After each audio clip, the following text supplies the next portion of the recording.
নমস্কার বন্ধুরা, আকাশগঙ্গায় আপনাদের সবাইকে স্বাগত। আজকের উপস্থাপনাটি একটি সত্য ঘটনার উপর ভিত্তি করে হতে চলেছে। তাহলে আর বেশি কথা না বাড়িয়ে গল্পটা শুরু করা যাক। 2024 সালের জানুয়ারি মাসের এক ভোরে দার্জিলিংয়ের চৌরাস্তার কাছের বিখ্যাত হোটেল স্নোভিওর একটি ঘর থেকে কর্মচারীরা এক নারী দেহ উদ্ধার করে। ঘরের দরজা ভেতর থেকে বন্ধ ছিল। মেঝেতে পড়ে আছেন রিয়া সেন, বয়স 29, কলকাতার একজন জনপ্রিয় ইনফ্লুয়েন্সার ও মডেল। মুখে শ্বাসরোধের দাগ, টেবিলের ওপর পড়ে আছে ভাঙা ওয়াইন গ্লাস, আর দেওয়ালে লেখা হি লাইড। পুলিশ আসার পর ঘরের দরজা ভেঙে খোলা হয়। জানালা বন্ধ, কাঁচ অক্ষত, অর্থাৎ কেউ যেন ভিতর থেকেই হত্যা করে অদৃশ্য হয়ে গেছে। মামলাটি হাতে নেয় দার্জিলিং পুলিশ, নেতৃত্বে ইন্সপেক্টর অনিক মুখার্জি, যিনি আগে কলকাতায় বহু জটিল কেস সমাধান করেছেন।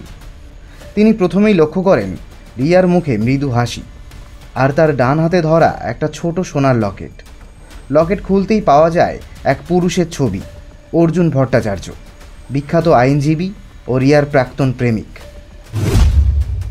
প্রাথমিকভাবে সন্দেহ যাদের করা হয় তাদের নামের তালিকা প্রকাশিত হয়।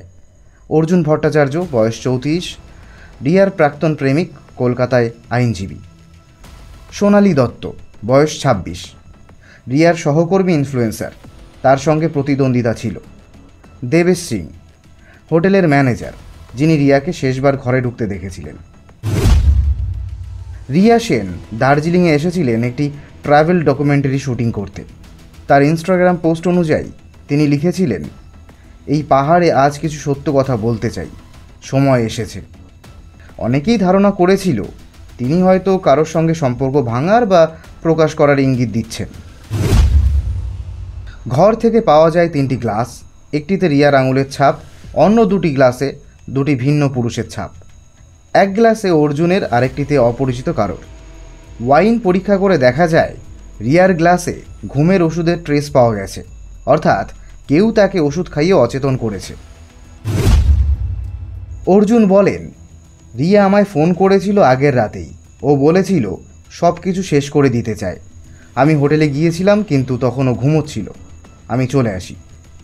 কিন্তু ইন্সপেক্টর অনিক সিসিটিভিতে দেখেন রাত 11:47 অর্জুন হোটেল থেকে বেরোচ্ছেন, আর ঘটনার সময় নির্ধারিত হয়েছে রাত 12টা থেকে 1টার মধ্যে, অর্থাৎ সময়ের ব্যবধান মাত্র 15 মিনিট। রিয়ার ঘরে একটা টেবিল ল্যাম্প ছিল, যার বাল্ব ভাঙা, কিন্তু ল্যাম্পের কাছে প্রতিফলিত হয়েছিল একটি আংশিক ছায়া, যা ক্যামেরার টাইম ল্যাপস ভিডিওতে ধরা পড়ে। রিয়া ক্যামেরা অন করে রেখেছিলেন, হয়তো ভয় পেয়ে বা সন্দেহে। ভিডিওর শেষ কয়েক সেকেন্ডে দেখা যায় এক পুরুষের ছায়া, যার কাঁধে ট্যাটুর মতো দাগ। অর্জুনের শরীরে এমন দাগ নেই। রিয়ার বন্ধু সোনালী দত্তকে জেরা করা হলে জানা যায় রিয়া সম্প্রতি তার একটা ব্র্যান্ড চুক্তি বাতিল করে দিয়েছে, যার ফলে সোনালীর বড় ক্ষতি হয়েছে। তবে ঘটনাস্থলে তার উপস্থিতির প্রমাণ নেই। তবে তার ফোনে পাওয়া যায় এক ভয়েস নোট রিয়ার কণ্ঠে, তুমি যদি জানো আমি কার সঙ্গে ছিলাম, সব শেষ হয়ে যাবে। অর্থাৎ রিয়া কোনো গোপন সম্পর্কে ছিলেন। দেবেশ সিং, হোটেলের ম্যানেজার, দাবি করেন রিয়া একাই চেক ইন করেন, কিন্তু অতিথি রেজিস্টারে তার সঙ্গে এক অতিথির নামও লেখা ছিল, অজয় ভট্ট। তদন্তে জানা যায় অজয় ভট্ট নামে কেউ নেই। এটি ছিল অর্জুন ভট্টাচার্যের ছদ্মনাম। তবে পুলিশ পরে খুঁজে পায় অজয় ভট্ট নামের আইডি কার্ডটি ভুয়ো, এবং সেটি বানানো হয়েছিল কলকাতার এক প্রিন্টিং দোকানে, যার মালিক দেবেশ সিং নিজে। ইন্সপেক্টর অনিক বুঝলেন দেবেশই সম্ভবত খুনি, কিন্তু উদ্দেশ্য কী? ফোন রেকর্ডে দেখা যায় দেবেশ ও রিয়া কয়েক মাস ধরে যোগাযোগ রাখছিলেন। রিয়া তার বিরুদ্ধে হোটেলের নারী কর্মীদের হয়রানির অভিযোগ জানাতে চাচ্ছিলেন, অর্থাৎ দেবেশের চাকরি হারানোর ভয় ছিল। ঘটনার রাতে রিয়া তাকে ফোন করে হোটেলেই দেখা করতে বলেন, কারণ তিনি চাননি ব্যাপারটা মিডিয়ায় যাক। দেবেশ গিয়েছিলেন, সঙ্গে ছিল ওষুধ মেশানো ওয়াইন। রিয়া তা খাওয়ার পর যখন তাকে রেকর্ড করতে শুরু করেন, তখন সে রেগে গিয়ে তার মুখে বালিশ চেপে ধরে। এরপর ঘটনাটাকে আত্মহত্যা বা প্রেম ঘটিত খুন হিসেবে সাজানোর জন্য সে অর্জুনের ছাপ থাকা গ্লাস ফেলে রেখে যায়, কারণ আগের দিন অর্জুন এসেছিল ঘরে। সিসিটিভি ফুটেজে দেখা যায় রাত 12:05 দেবেশ লিফট ব্যবহার করেছে। ক্যামেরায় ধরা ছায়ার ট্যাটুর দাগ দেবেশের কাঁধে মিলে যায়। রিয়ার নখের নিচে পাওয়া যায় ত্বকের নমুনা, দেবেশের ডিএনএ মিলেছে। তার ঘরে পাওয়া যায় রিয়ার লকেটের জুড়ি চেইন, সব প্রমাণ মিলে যায় এক জায়গায়। 2024 সালের নভেম্বর মাসে সেশন কোর্ট রায় দেয় দেবেশ সিং দোষী সাব্যস্ত ভারতীয় দণ্ডবিধি 302 ধারায় আজীবন কারাদণ্ড।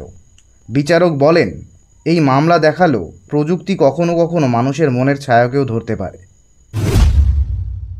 ইন্সপেক্টর অনিক মুখার্জি পরবর্তীতে বলেন, রিয়া সেন নিজেই নিজের মৃত্যুর সাক্ষী হয়ে উঠেছিলেন, তার ক্যামেরাই সবচেয়ে বড় প্রমাণ। তিনি রিপোর্টে লেখেন, ডিজিটাল প্রমাণই আধুনিক হত্যার সমাধান চাবি। খুনির উদ্দেশ্য অনেক সময় আত্মরক্ষার ছদ্মবেশে লুকিয়ে থাকে, সত্য কখনো পুরোপুরি মুছে ফেলা যায় না। তো বন্ধুরা, আজ এই পর্যন্ত। আজকের ভিডিওটি কেমন লাগলো তা লাইক এবং কমেন্টের মাধ্যমে অবশ্যই জানাবেন। আর যারা ইউটিউব থেকে দেখছেন তারা সাবস্ক্রাইব করতে ভুলবেন না। আর যারা ফেসবুক বা ইনস্টাগ্রাম থেকে দেখছেন তারা অবশ্যই ফলো করবেন। নমস্কার, ধন্যবাদ।